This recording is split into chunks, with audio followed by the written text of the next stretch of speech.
Hi, this is Dennis with Second Chance Tackle, and today I got an odd one that came in, so we're going to do a diagnosis video on this one. Try to figure out what's wrong with this reel and what steps are needed to repair it. This is a pen. It's a Penn Spinfisher. It's the 550 SS. The SS stands for shielded spool, which means that the spool comes over the rotor as opposed to those fishing reels that have the spool go inside of the rotor. And this would be an example of that, where the spool goes inside the rotor, not outside. Well, back in the day, a lot of reels were made that way. Oops, lost one there. A lot of reels were made that way, but today almost all of the reels are shielded spool. And the reason for that is that the water that runs off of the spool can shed to the outside, where if you have one with a rotor cup and a spool on the inside, the water really doesn't have any place to drain other than into the reel itself. And well, that just causes more problems. So this one's got an unusual problem. A fellow over at the flea market that I work with, he purchased this one. Didn't pay a lot of money for it because it's not working. He asked me if I could see what I could do about it. And well, that's part of what we do at Second Chance Tackle. A lot of what I do is teach you how to service the reels yourself. And from time to time I like to show you how to diagnose a reel, how to understand what the failure is. And then over time, you can determine if that failure happens to be a weak point in the reel, or if it's just kind of a one-off, oddball kind of occurrence. So we're going to see what this is today. And if you like these types of videos, I want to encourage you to subscribe to my channel. And if you do subscribe to the channel, use that notification button. I work on all kinds of fishing reels today. It's an older version. This is the third series of the Spinfisher. You had the greenies, then you had the Z series, and then you had the 550 series, and then you moved up to the 5000 series, and then the SSG graphite series, and on to where we're at. I think I've seen some come out in the 7, but definitely we have the Spinfisher 6s at this point. This one was made in the U.S., manufactured by Penn Reels in Philadelphia. Let's show you what's going on here. Very difficult to turn this reel forward, and every now and then it just hangs for, well, no apparent reason. My first thought is that there's broken line under the spool. Maybe it's under the rotor, but the curious part of it is if you put it in override and backpedal, the reel rides fine. As soon as you go into the forward, there you go. This one's really sticks in forward position. So I haven't seen that problem before, so I thought that would make a good video, try and figure out what it is that's going on. Well, we know we had braid on the reel. It's been snipped. We're going to remove the spool, and the first thing you always like to do when you're diagnosing for a problem is see if it happens with the spool on or off. Well, yep, still happening with the spool on and off. Wow, that really hangs there too, and it's hanging, well, certainly on the low spot there. Well, no, it's hanging throughout. I'm wondering, sometimes that could be a gear tooth. All right, let's continue with that then. We're going to take off the handle. The handle unscrews in the opposite direction of the way that the reel turns. So if it's mounted on this side, you're going to take it off counterclockwise. If it's mounted on this side, you're going to take it off clockwise. There's 3 screws that are holding this side plate on, and I think we need the visual underneath. We need to figure out why the reel is behaving the way that it is. So it's down to 2 places where this can be getting messed up. One of them is inside the rotor here, the other is inside the case. So the best way to do this is, well, examine both. I'm kind of thinking the way that this is happening seems to be that it could be under the rotor, because if it's broken line and it's rotating in this direction, it'll clog, but when you turn it backwards, it would kind of unclog, right? So that's, I don't know, it's a theory. Got a lot of salt on this reel. You can see by the screw that just came off here that this reel may have been hosed down, may have been washed down, heck, may have even just been prettied up to sell to this fellow over at the flea market. I don't know, but it doesn't appear when you take a screw out like that that the internals have been serviced anytime recently. That one doesn't have salt on it, so sometimes it just makes you wonder. So salt is it's definitely a detriment to fishing reels. And when you see something like that, it kind of tells you that it's been used in a saltwater environment. And I like to just spray these down with a penetrating oil that will dissolve the salt. When I take my pieces and parts off, they go into a parts tray. I recommend that you have a system for addressing what you're going to do with those parts ahead of time. Don't wait till you start taking parts off to say, what do I do with them now? 3 screws are off. The side plate can come off. Inside, this looks, other than globbed up with old grease, which is why I wear this protective glove, it doesn't look that unusual. So we'll continue. The fear, of course, I think he paid $20 or $25 for the reel. I'm trying to help him out here. The fear is that you're going to need another gear or something, and that's the expensive part. These are aluminum gears. I'm going to turn it now.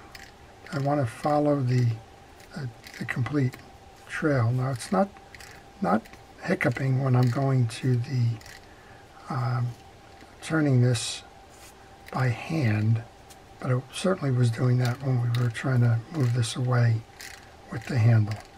I want to back this all the way down so that I can get access to the screws to remove the axle shaft.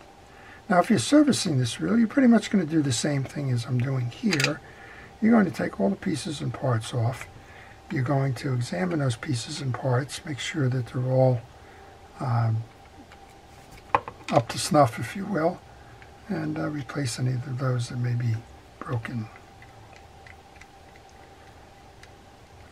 You want to remove this 2 screws and this flat part that goes through your axle shaft. And this is a good place to take a picture. Before you start moving too many pieces and parts around, take a picture. Notice that there's a flat side of this axle shaft here, and that it lies flat all the way across with that mounting bar. I had one come in recently where nobody was paying attention to that. The axle shaft got turned like this. They figured brute force would work. They put the flat bar on and bent it down over that. Well, needless to say, that caused issues. With that bar removed, you can pull up and out on the axle shaft. This is kind of the next test. That seemed to come out okay. We'll test it a little bit more without some of this stuff in here, but there's always a chance that that axle could be bent. I'm going to clean that off while we have it. I'll set that aside until I get the rest out here. All right, the main gear should come out. It may bump up against that. Main gear is okay. Now we're examining. Okay, so here's the issue to this reel. If you look at this gear here, it's very much damaged right there. When I tell you to inspect the gearing on a reel, you need to check 2 things. I just saw metal filings in here, and that kind of drew my attention right away. You need to check the tops of the teeth this way. Make sure that they're all uniform and not bent. Sometimes you're going to need something like this brush here to pull all of that out to do a thorough inspection.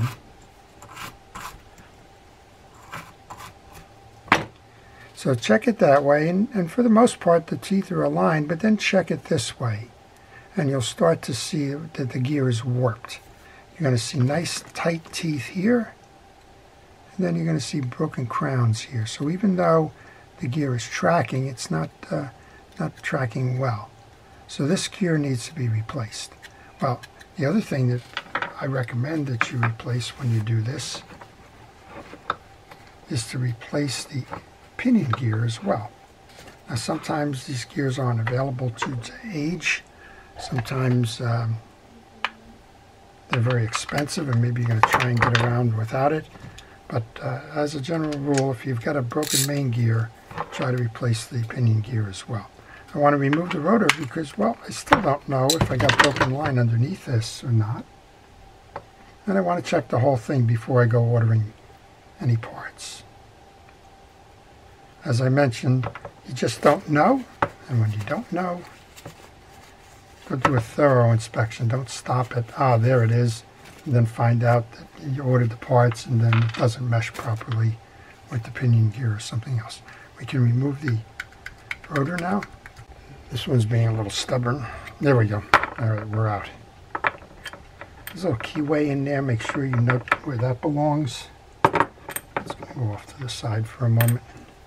And I just wanted to check, make sure there wasn't broken line. Well, one of the things that's interesting here is that the screw for your anti-reverse dog is way out.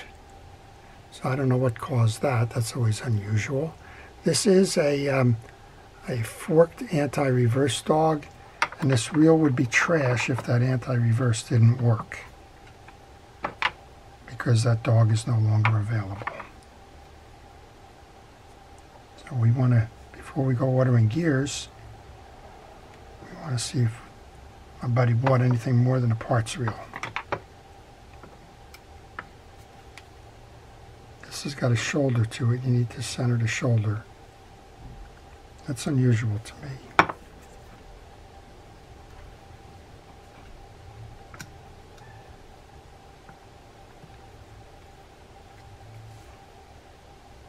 Now let's go the other way. Let's just plain take it out.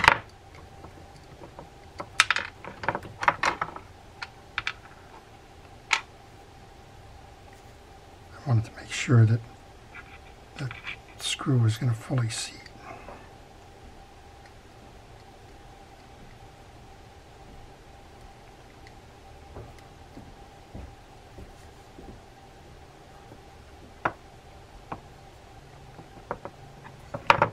Again, you got to center this.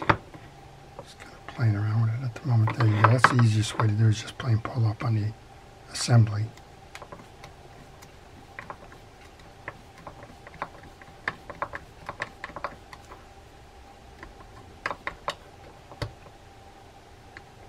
All right, let's see how this is doing. And when you turn it, it should be out. Pull it, it should come back in. Yeah, we have a good anti-reverse on this one. Thank goodness. All right, well, I just want to take a quick eyeball on this one. And actually, this pinion gear doesn't appear to be damaged. Just checking all of this as it comes through. While I'm at it, I want to check the crosswind block. That's okay.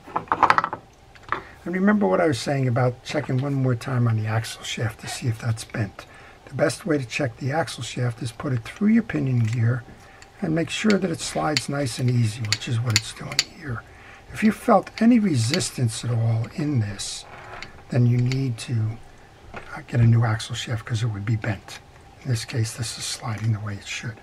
Okay, well, what did we learn here? We learned that there's a lot of different moving pieces and parts in a fishing reel, and that sometimes it may not be that obvious. You might have a guess that says it's broken line.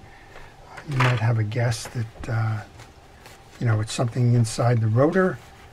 You need to inspect everything, and you need to not overlook anything as part of the process. This one's subtle, but what it is it's a warped gear where some of the teeth got ground down on this side. That's okay. I believe the gear is still available. We're going to go order one, and we'll complete the project from my buddy. Well, I hope you've enjoyed that. Always fun to learn more as to why fishing reels break and how to repair them. I want to take a minute to thank our first responders, our police, fire, safety, and rescue, and all the folks that are involved in keeping us out of harm's way. I want to thank everybody for watching, and I want to, again, ask you to subscribe to the channel if you have not subscribed before, and wish everybody a great day. This is Dennis with Second Chance Tackle.